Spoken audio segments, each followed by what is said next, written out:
Olá pessoal, olá turma, tudo bem? Sejam bem-vindos a mais um vídeo. Eu estou aqui, como eu prometi para vocês na turma, queria colocar alguns vídeos curtos sobre tópicos relacionados à imunologia para poder ajudar a turma, tá? Então, como eu prometi, eu estarei aqui fazendo. Deixa eu explicar para vocês como é que vai funcionar. Eu não estarei colocando os vídeos como se fosse uma aula que é dada na instituição. Eu vou colocar aqui no canal alguns vídeos curtos discutindo alguns tópicos ligados aos assuntos que nós estaremos tratando na sala de aula. Então, essa primeira aula, que eu chamei de aula 1, que é o primeiro tópico, é um tópico ligado à introdução. Então, hoje a gente vai estar falando um pouco sobre essa parte de introdutória e aí, à medida que eu for avançando, eu vou estar publicando alguns outros tópicos para poder ajudar a vocês, ok? Então sejam muito bem-vindos, eu espero que vocês possam aproveitar. Então, pessoal, como eu falei anteriormente, nesse tópico é um tópico de introdução. E nós vamos trabalhar com 3 aspectos. Quais são os pontos que a gente vai ver? Nós vamos falar sobre imunologia, o que é imunologia, vamos falar sobre sistema imune e resposta imune.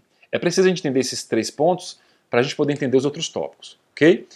Então, o que é imunologia? Quando a gente fala de imunologia, a ideia que vem na nossa mente logo é a palavra imunidade. Como eu coloquei aqui, ó, imunidade. Tá? Só que a imunidade dá a ideia de proteção.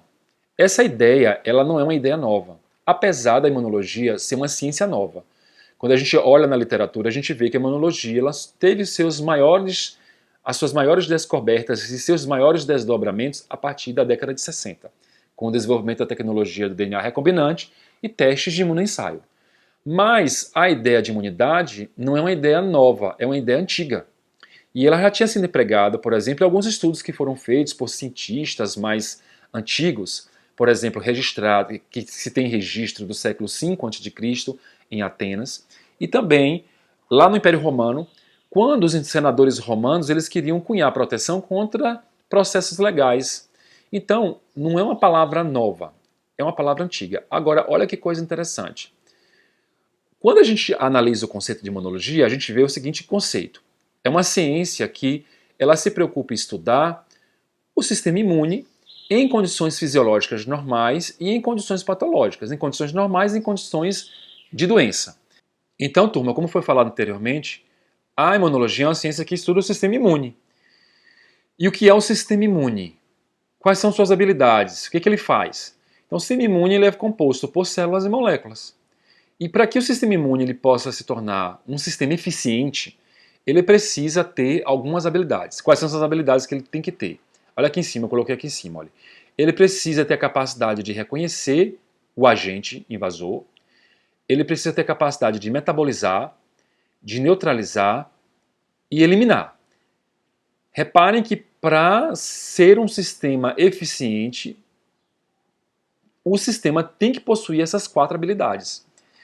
E o interessante é que, inicialmente, quando a imunologia ela foi cunhada, ela foi estabelecida, inicialmente, a ideia de um agente infeccioso era uma bactéria e um vírus. Mas nós sabemos hoje que a resposta do sistema imune ela não se dá somente a um agente infeccioso invasor.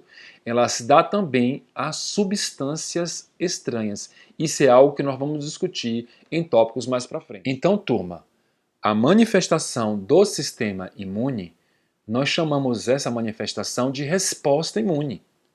E aqui eu coloquei, olha, é uma reação aos micro-organismos, já englobando o conceito geral, aos micro-organismos e às moléculas consideradas estranhas. Não pense você que a resposta imune é uma resposta desorganizada. Não, de maneira alguma. A resposta imune é uma resposta coletiva e uma resposta coordenada. Então, turma, a título de ilustração, só para que vocês possam ter uma noção de que a resposta imune ela não é uma resposta desorganizada, mas sim, como eu falei, uma resposta coletiva e coordenada, eu trouxe essa figura para mostrar de uma forma bem simplificada como é que se dá a resposta imune. Então, se você observar, aqui eu tenho uma representação de um vírus, de um patógeno, ou uma bactéria, e aqui você tem inicialmente uma célula sentinela, eu vou discutir isso aqui mais para frente em um outro tópico, fazendo o reconhecimento desse agente invasor. O que ela vai fazer? Ela vai fagocitar, processar o agente invasor, pegar o seu antígeno e expor na membrana.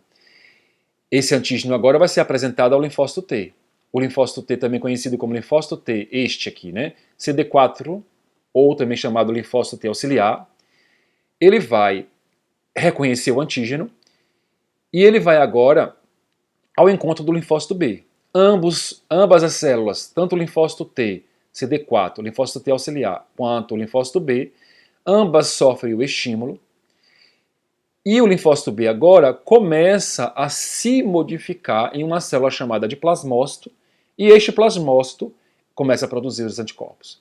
Então aqui com essa figura, como eu falei anteriormente, de uma forma bem simplificada, você consegue perceber que a resposta não é uma resposta desorganizada, mas sim uma resposta que envolve muitas células diferentes e é uma resposta coordenada. Então, turma, eu não poderia sair desse tópico sem falar de um dos marcos mais espetaculares da imunologia, que foi o desenvolvimento do método de vacinação.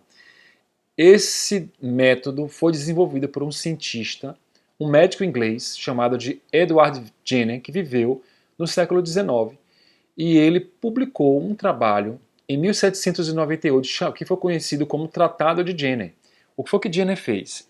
Ele pegou feridas, pústulas de varíola bovina, material viral enfraquecido, e ele injetou no braço de uma criança de 8 anos. E ao estudar essas crianças inoculadas com esse material viral, ele observou que essas crianças elas não tinham mais a capacidade de desenvolver a varíola humana. Em outras palavras, Jenner, ele descobriu um método de prevenção contra doenças infecciosas, que ficou chamada de vacinação. E esse trabalho, esse tratado, ela teve uma aceitação geral na época e se tornou um método verdadeiramente efetivo para a prevenção de infecções.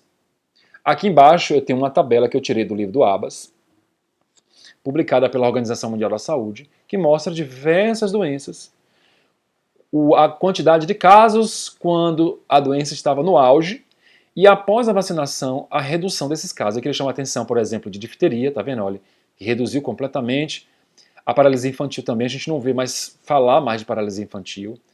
E as outras doenças que teve realmente uma redução brusca do número de casos após o desenvolvimento do método de vacinação, como um método efetivo contra a prevenção de doenças infecciosas.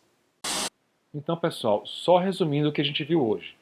Nós falamos sobre imunologia, que é a ciência que estuda o sistema imune, e nós discutimos que a manifestação do sistema imune é chamada de resposta imune. E falamos que a resposta imune ela não é uma resposta desorganizada, mas sim uma resposta coletiva e organizada. Tá? Esse é o fim do nosso tópico, eu espero que vocês tenham gostado. No próximo tópico, o tópico 2, nós vamos discutir com mais detalhes como é que se dá essa resposta imune. Eu espero que vocês tenham gostado.